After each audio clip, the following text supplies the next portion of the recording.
Graça e paz, meus irmãos, graças a Deus, mais um dia no nosso propósito, 365 dias na palavra. Se você chegou aqui, por acaso, já vou te explicar, nós aqui temos um compromisso diário em que todos os dias, 15, 20 minutos, nós lemos a Bíblia. Todos os dias juntos. Em um ano, teremos lido toda a Bíblia. A palavra do Senhor diz: lâmpada para os meus pés é a tua palavra e luz para o meu caminho. Então não tem para onde fugir. Se você é cristão, você tem que se apegar à palavra de Deus. Duas coisas que são primordiais: é palavra do Senhor e oração. Eu já consigo sentir grandes bênçãos que o Senhor tem derramado sobre minha vida e vai derramar na sua vida também. Você crê que através da leitura da palavra do Senhor, Ele vai derramar grandes bênçãos sobre você? Olha só o que diz a palavra de Deus em Atos 6, versículo 4. Mas nós perseveraremos na oração e no ministério da palavra. Não tem para onde correr. Então hoje já te convido a fazer parte desse propósito de Deus. Clique aqui na playlist para começar o seu propósito e grandes coisas Deus fará na tua vida. Amém? Vamos orar ao Senhor antes de iniciar a nossa leitura. Senhor meu Deus, eterno Pai, Senhor, graças te damos ao Senhor por mais uma oportunidade aqui perante a tua palavra. Deus, fala aos nossos corações, o Senhor sonda, Senhor, o íntimo de cada um, o Senhor sabe aquilo que cada um necessita. Então traz hoje, ó Pai, mais uma vez, uma palavra de conforto, uma palavra de motivação, uma palavra de fé. Continua, Senhor, nos guiando, ó Espírito Santo, na tua palavra. Repreende todo mal, Senhor, toda seta do inimigo que possa vir sobre nossas mentes, para que nós possamos continuar firmes nesse propósito. Que nós venhamos compreender cada vez mais que a melhor coisa que existe é estar aos teus pés, diante da tua palavra, da tua presença. Assim oro e te agradeço. Amém. Glória a Deus. Abra sua Bíblia no livro de Gênesis. Daremos continuidade na nossa leitura. Hoje uma leitura relativamente rápida. Abra sua Bíblia no livro de Gênesis, capítulo 39, 20º dia do nosso propósito. Amém. Olha só, José na casa de Potifar. Começa da seguinte maneira: José foi levado para o Egito, onde os ismaelitas o venderam a um egípcio chamado Potifar, um oficial que era o capitão da guarda do palácio. O Senhor Deus estava com José. Ele morava na casa do seu dono e ia muito bem em tudo. O dono de José viu que o Senhor estava com ele e o abençoava em tudo o que fazia. Assim, José ganhou a simpatia do seu dono, que o pôs como seu ajudante particular. Potifar deu a José a responsabilidade de cuidar da sua casa e tomar conta de tudo o que era seu. Dali em diante, por causa de José, o Senhor abençoou o lar do egípcio e também tudo o que ele tinha em casa e no campo. Potifar entregou nas mãos de José tudo o que tinha e não se preocupava com nada, a não ser com a comida que comia. José era um belo tipo de homem e simpático. Algum tempo depois, a mulher do seu dono começou a cobiçar José. Um dia ela disse: venha, vamos para a cama. Ele recusou, dizendo assim: escute, o meu dono não precisa se preocupar com nada nesta casa, pois eu estou aqui. Ele me pôs como responsável por tudo o que tem. Nessa casa eu mando tanto quanto ele. Aqui eu posso ter o que quiser, menos a senhora, pois é mulher dele. Sendo assim, como poderia eu fazer uma coisa tão imoral e pecar contra Deus? Todos os dias ela insistia que ele fosse para a cama com ela, mas José não concordava e também evitava estar perto dela. Mas um dia, como de costume, ele entrou na casa para fazer o seu trabalho, e nenhum empregado estava ali. Então ela o agarrou pela capa e disse: venha, vamos para a cama. Mas ele escapou e correu para fora, deixando a capa nas mãos dela. Quando notou que ao fugir ele havia deixado a capa nas suas mãos, a mulher chamou os empregados da casa e disse: vejam só, este hebreu que o meu marido trouxe para casa está nos insultando. Ele entrou no meu quarto e quis ter relações comigo, mas eu gritei o mais alto que pude. Logo que comecei a gritar bem alto, ele fugiu, deixando a sua capa no meu quarto. Ela guardou a capa até que o dono de José voltou. Aí contou a mesma história assim: esse escravo hebreu que trouxe para casa entrou no meu quarto e quis abusar de mim, mas eu gritei bem alto e ele correu para fora, deixando a sua capa no meu quarto. Veja só de que jeito o seu escravo me tratou. Quando ouviu essa história, o dono de José ficou com muita raiva. Ele agarrou José e o pôs na cadeia onde ficavam os presos do rei. E José ficou ali.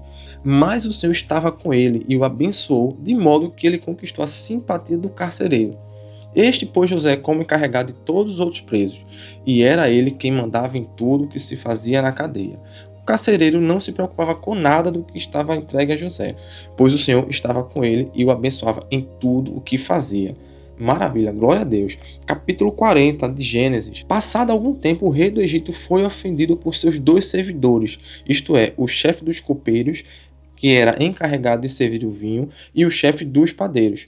O rei ficou furioso com os dois e mandou que fossem postos na cadeia que ficava na casa do capitão da guarda, no mesmo lugar onde José estava preso. Eles ficaram muito tempo ali e o capitão deu a José a tarefa de cuidar deles. Certa noite, ali na cadeia, o copeiro e o padeiro tiveram um sonho cada um. E cada sonho queria dizer alguma coisa. Quando José veio vê-los de manhã, notou que estavam preocupados. Então perguntou: por que vocês estão com essa cara tão triste hoje? Eles responderam: cada um de nós teve um sonho, e não há ninguém que saiba explicar o que esses sonhos querem dizer. É Deus quem dá a gente a capacidade de explicar os sonhos, disse José. Vamos, contem o que sonharam. Então o chefe dos copeiros contou o seu sonho. Ele disse: sonhei que na minha frente havia uma parreira que tinha 3 galhos. Assim que as folhas saíam, apareciam as flores, e essas viraram uvas maduras. Eu estava segurando o copo do rei, exprimia as uvas no copo e o entregava ao rei.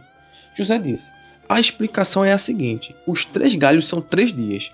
Daqui a 3 dias o rei vai mandar soltá-lo. Você vai voltar ao seu trabalho e servirá vinho ao rei, como fazia antes. Porém, quando você estiver muito bem lá, lembre de mim e, por favor, tenha a bondade de falar a meu respeito com o rei, ajudando-me assim a sair desta cadeia.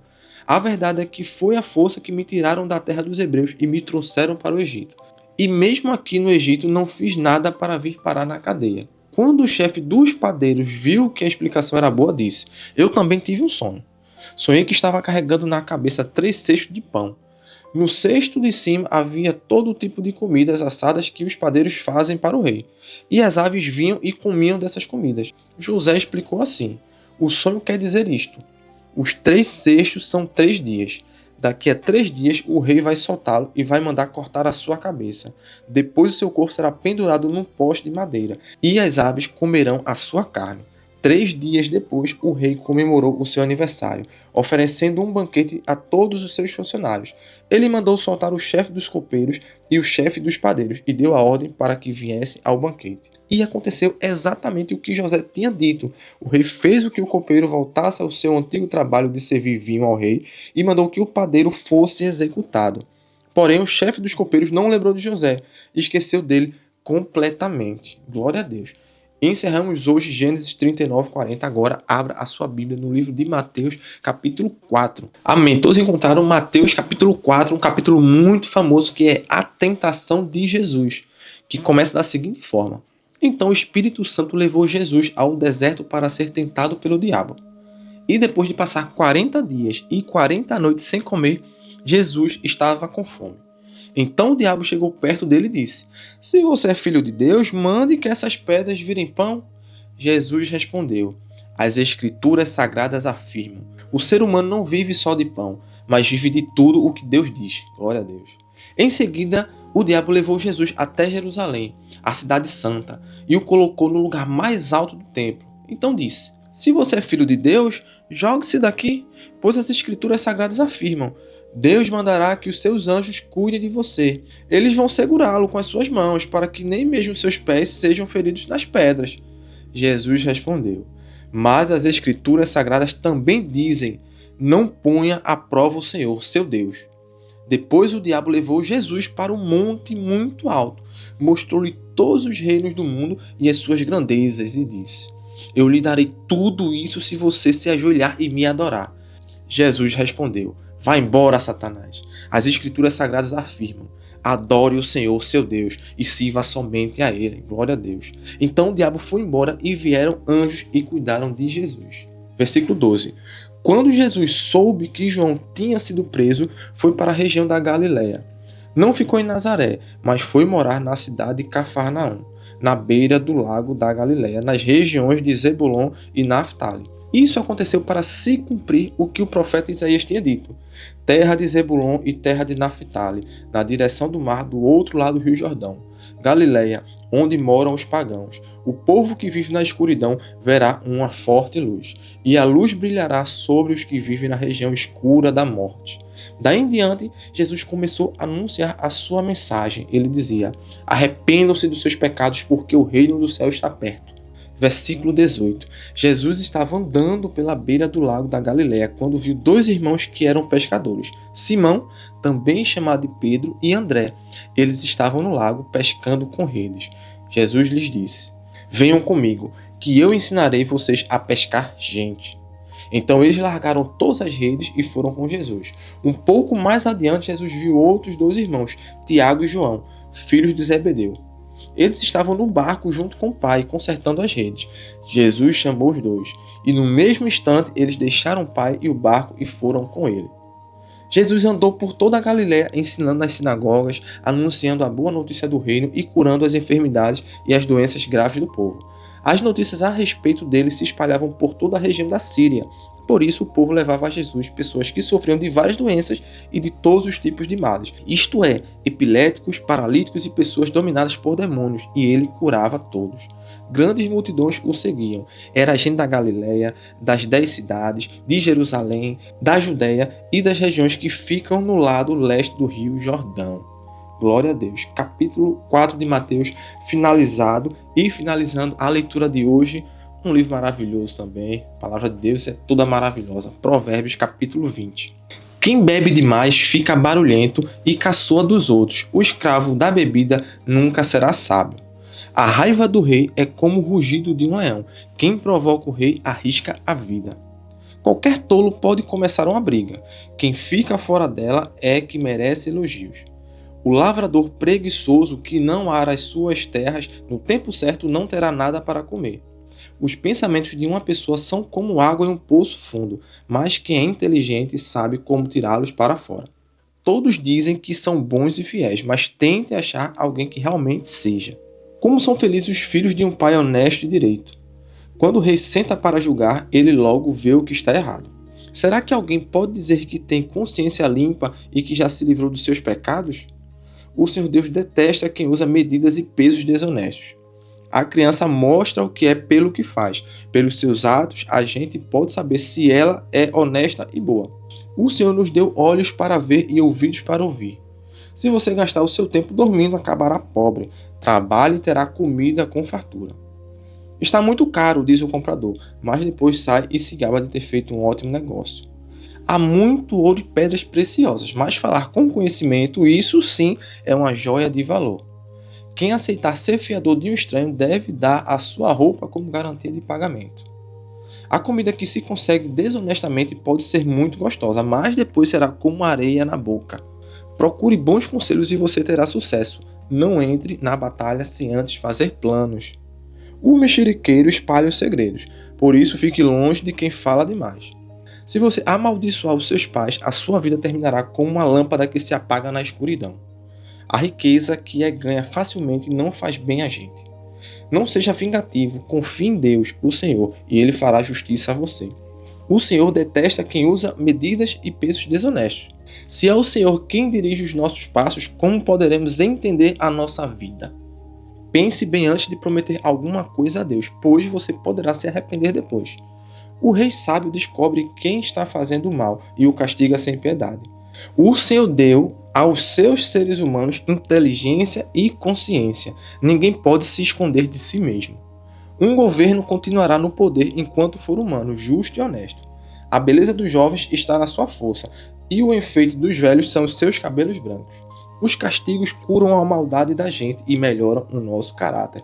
Glória a Deus. Que o Senhor nosso Deus continue te abençoando grandemente, dando ânimo, dando determinação, dando desejo incessante para a leitura da sua palavra. Palavra que vai estar nos libertando, nos ensinando, nos alertando para os caminhos que nós temos que seguir, que é o caminho da palavra de Deus. Amém? Vamos orar agradecendo para a honra e glória do Senhor, 20º dia concluído. Oremos. Senhor meu Deus, meu Pai, Criador dos céus e da terra, graças te damos, ó Senhor, por esta rica oportunidade. Pai, sem a Tua palavra nós estamos perdidos, sem a Tua palavra nós estamos cegos, sem a Tua palavra é como um labirinto sem saída para as nossas vidas, mas o Senhor é misericordioso e o Senhor nos alcança com a graça das Tuas Escrituras. Ó Espírito Santo, continua nos guiando, dando força ao Senhor, fortalecendo a nossa fé e que nós estejamos aqui amanhã, Senhor, juntos, firmes e sedentos para a leitura da Tua palavra. Glória a Deus, que Deus abençoe tremendamente a sua vida. Já te peço para deixar aqui abaixo o seu comentário. Qual o versículo do dia que falou mais fortemente ao teu coração na leitura de hoje? Comente aqui abaixo o versículo. Faremos questão de ler o seu comentário nos próximos vídeos. Amém? Deus abençoe sua vida. Não se esqueça de deixar o like e se inscrever no canal e compartilhe. Seja porta de bênçãos do Senhor na vida de outra pessoa, compartilhando e convidando essas pessoas para esse propósito. Amém? Deus abençoe sua vida. Fiquem com Deus e até o próximo vídeo.